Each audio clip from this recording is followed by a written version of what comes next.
Marine Cherry Point Tower, this is Nora 2-4, 4 miles southwest of Cherry Point. I have an emergency. Fire warning light. Request immediate landing. Over. Nora 2-4, this is Marine Cherry Point Tower. Clear to land runway 5.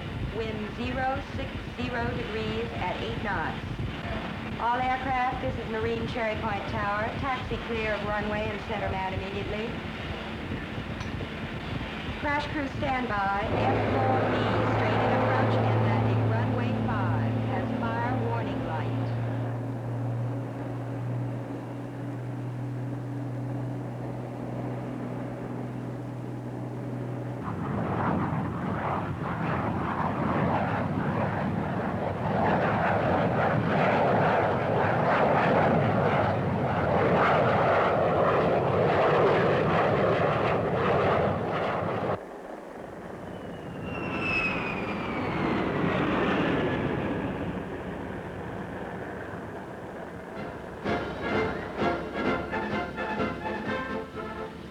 Nora 2-1, Marine Cherry Point Tower.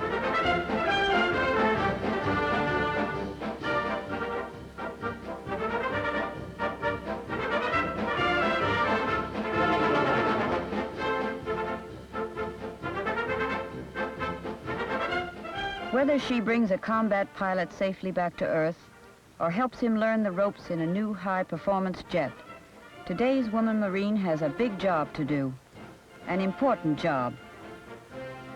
In many cases, her job is very similar to work she may want to continue with in civilian life. Work such as data processing, merchandising, secretarial. In contrast to these familiar jobs, the woman Marine may want to serve in a totally new environment, such as this radar center at Cherry Point. Whether the task is routine or unique, the woman Marine works side by side with the men of the Corps, knowing that her contribution is an important one and that her spirit and pride of performance are needed on the job.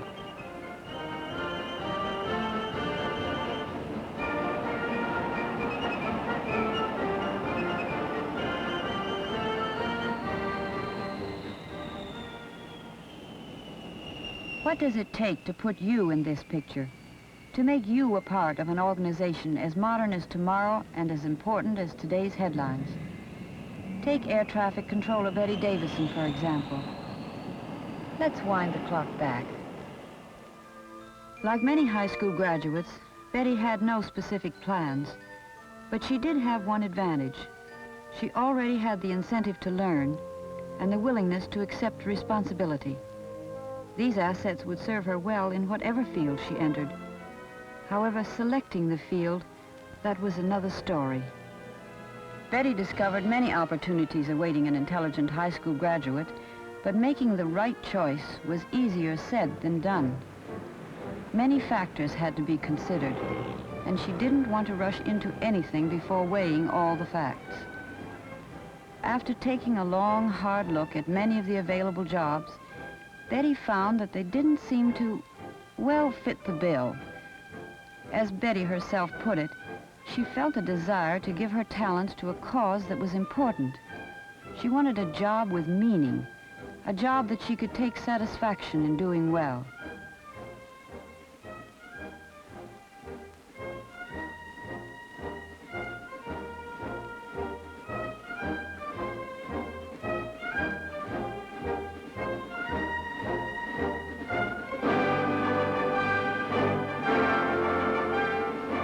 Why not?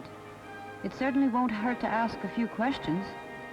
And that's how it all began.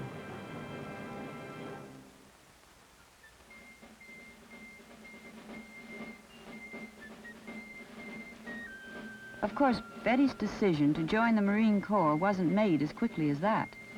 There were many things to consider, and not the least of these was her parents' reaction. On this point, Betty's Marine representative helped out. She assured them that the decision to become a woman Marine is not an easy one for a young woman to make, nor should it be.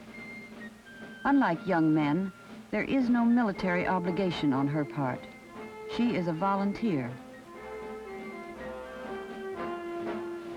Should she decide to join the Corps, she will become a member of an organization whose emblem has been the hallmark of honor for nearly 200 years. This is Parris Island, Betty's first stop on the way to becoming a woman Marine.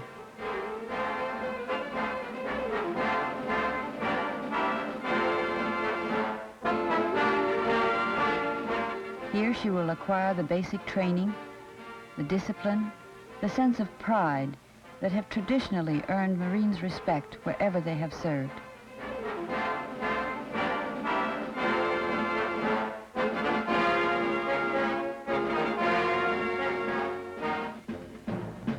Betty discovered that one thing she didn't have to worry about in boot camp was looking after herself. There was always someone to tell her what to wear, how to wear it, when to eat, and when to wake up. Well, they tried to tell her when to wake up.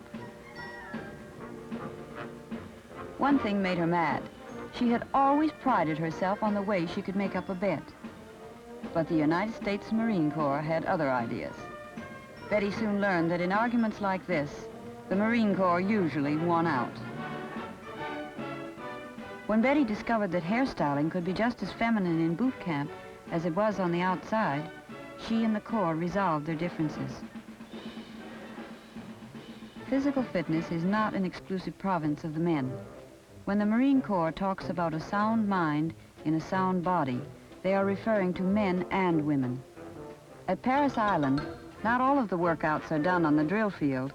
Some remain indoor sports.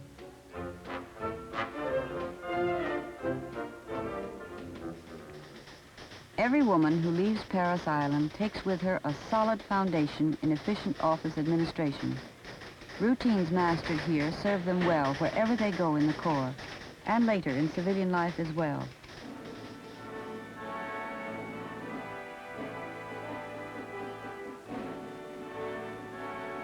Sometimes it seemed that even perfection itself was not good enough. But if things got a little rough, it was only the Marines' way of making sure that Betty and all of her platoon represented the very best that Parris Island could deliver to the Corps.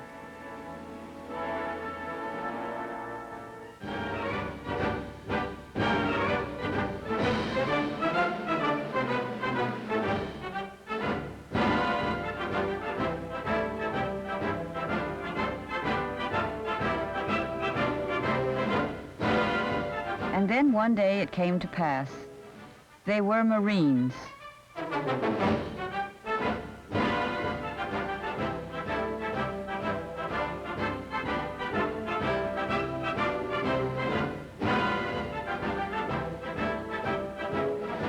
From Parris Island, they were sent to Navy and Marine Corps bases from coast to coast. Norfolk, Headquarters Fleet Marine Force, Atlantic. Here, women Marines serve in administration, communications, and even in intelligence work. Cherry Point, home of Marine aviation on the East Coast. Quantico, Marine Corps Schools, Center of Officer Training. The West Coast features some of the most colorful Marine Corps stations. Take Camp Pendleton. While the new Marine will find plenty of work during her first tour of duty, she'll have time for relaxation, too. These Marines have discovered a whole new world of adventure on their off-duty hours, and without leaving the post.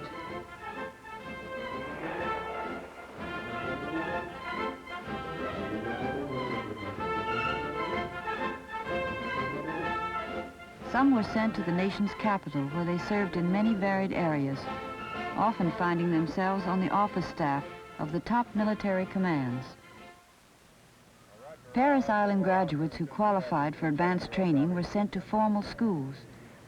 Betty was selected for the demanding job of an air traffic controller. Wherever they went, whatever their job, they found themselves sharing in the rich traditions established by the Corps through almost 2 centuries of exemplary service. They found themselves growing, not just as part of the group, but as individuals too.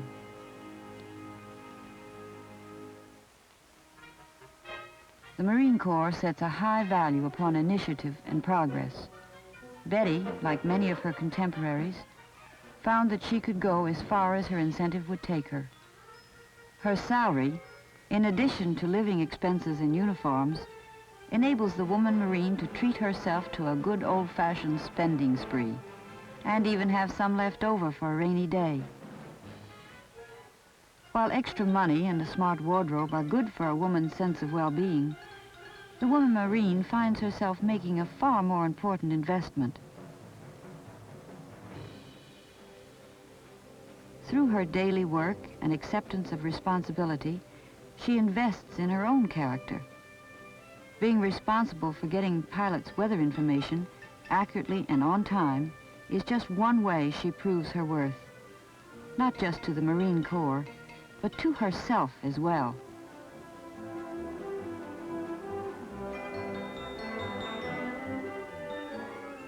Each homecoming is special, for Betty's progress in the Marine Corps is reflected in her ever-increasing self-confidence and poise.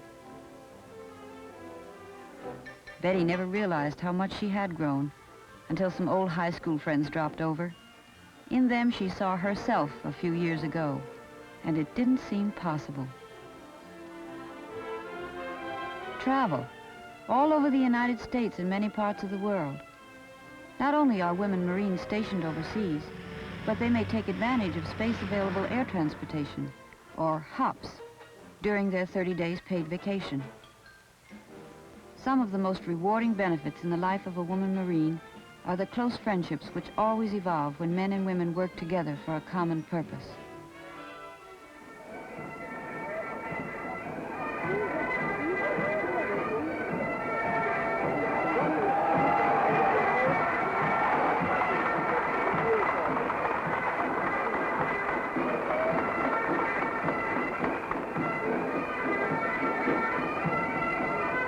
No matter how many miles she may travel, or how many different lands she may visit, no matter how many stations she may serve, she will never find herself among strangers.